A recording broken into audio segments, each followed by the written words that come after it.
Hello students, good evening all of you. So today I am going to explain you class 12 Flamingo book, poem number first.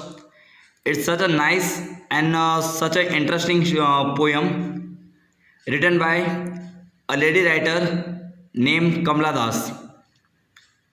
बहुत ही अच्छी poem लिखी है यहाँ पर poet ने. कमला दास ने अपने खुद की ऑटोबायोग्राफी के ऊपर से पोएम पूरी डिस्क्राइब की हुई है. तो चलिए मैं इसका आपको बहुत ही शॉर्ट वे में आपको इसका एक्सप्लेनेशन देने वाला हूँ. तो चलिए मैं स्टार्ट करता हूँ poem.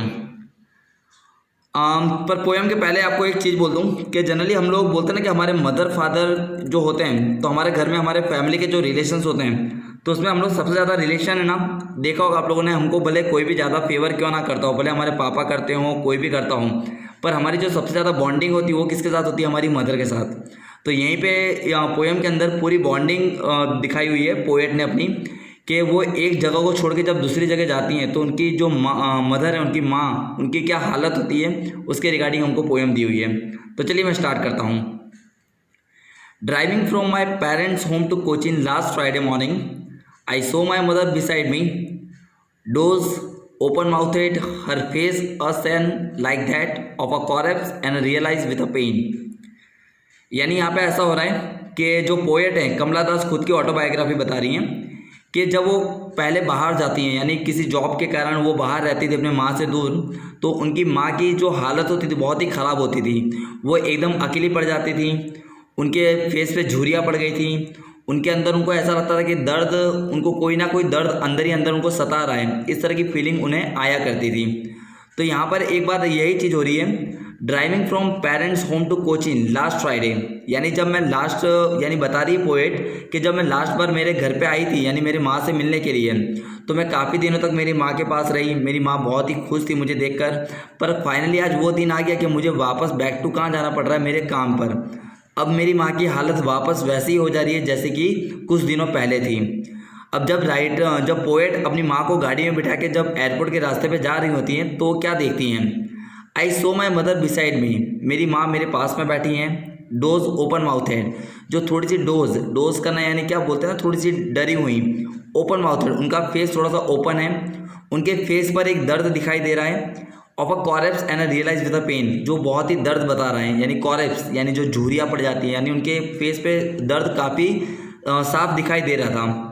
That she was as old as she look but should put that thought away and look out at a young tree splendid, यानी जब मैंने उनको देखा, she was as old as she look, यानी मुझे वो काफ़ी बूढ़ी दिखाई दे रही थी जैसे कि वो पहले नहीं थी. ओके, यानी आज जब मैं उनको वापस देख रही हूँ, मैं रास्ते पे जब जा रही हूँ मैं वापस मेरे काम पे, यानी वो ये सोच रही कि जब मैं काम से वापस यहाँ पे घर पे आई थी तब मेरी माँ कैसी थी, और आज जब वापस मैं उनको छोड़ के मैं काम पे जा रही हूँ तो मेरी माँ की हालत क्या है.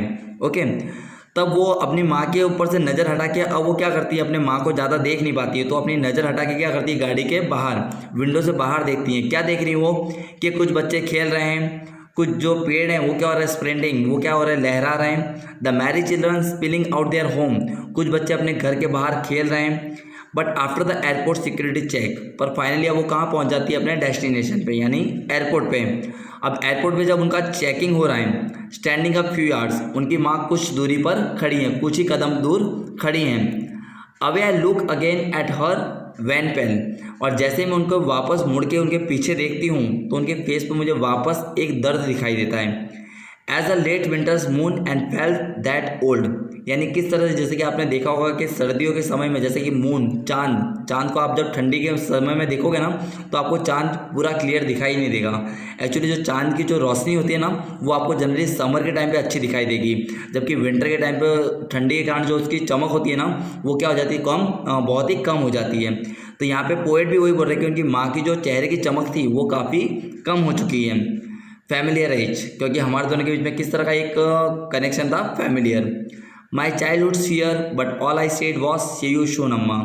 ओके, यानी जब ये अपने याद करने की, जब मैं बचपन में जब मैं छोटी थी तो मेरे जो कुछ डर थे, यानी मुझे क्या फ्लाई करने से डर लगता था, यानी वो अपने दर्द के बारे में बात कर रही है कि जब मुझे कोई भी डर होता था तो मेरी माँ क्या करती थी, उस डर को शांत कर देती थी, मुझे उस डर से बाहर निकाल लिया करती थी. पर आज वो दिन आ गया कि मुझे क्या करना पड़ रहा है, मेरी माँ को छोड़कर जाना पड़ रहा है. और लास्ट में जो फाइनली जाती हैं तो अपनी माँ को क्या कर रही हैं, गुड बाय टेक केयर, इस तरह का जो मैसेज दे रही है। तो देखो यहाँ पे क्या बोल रही हैं, but all I said was see you soon amma. पर लास्ट में भी पोइट ने क्या बोला कि मैं मेरी माँ को जाते जाते भी एक शब्द बोलती गई कि माँ मैं तुम्हें बहुत ही जल्दी वापस मिलूंगी। All I did was smile and smile and smile. तब तक तुम तुम्हारे फेस पर एक स्माइल रखना और वही स्माइल जैसे तुम्हारे चेहरे पे रहा करती थी वैसे ही स्माइल तुम रखना। बस यहीं पे इस पोएम का एंड आता है। तो आई होप आप सभी को ये पोएम बहुत ही अच्छे वे में क्लियर हुई होगी। अगर आपके इसके कोई भी डाउट्स हो आप लोग मुझे कमेंट बॉक्स में पूछ सकते हैं। Till then bye and take care.